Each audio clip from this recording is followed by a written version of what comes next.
Here's a crank assembly for an Indian 350 Royal Enfield Bullet that I've just had apart to fit a new floating bush to the big end bearing.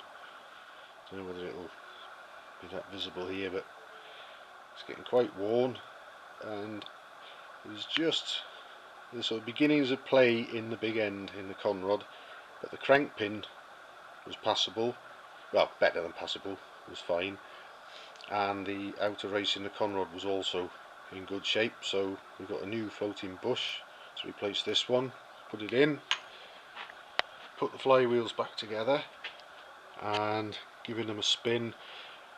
As usual with my gauges, this one reads in thousandths of an inch and that one's a metric one, and going from the 0 to the 10 there is 0.1 of a millimetre or 4 thou.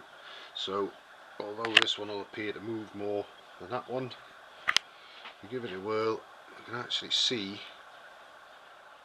that on this left hand flywheel in the video, or the timing side flywheel, we've actually got less than 1/1000th of an inch showing on that gauge of run out, and on this one, say in metric, going from the 0 to the 10 would be 0.1 of a millimetre or 4/1000ths of an inch.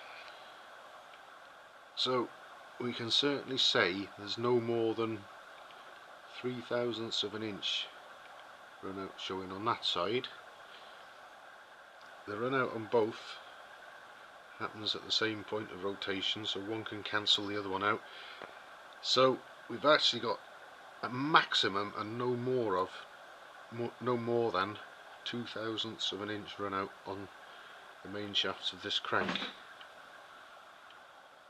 A nice new big end in it, and there's new main bearings to go into the crank cases as well, so the bottom end of this engine will be like new. So that'll be another one coming back to life very shortly.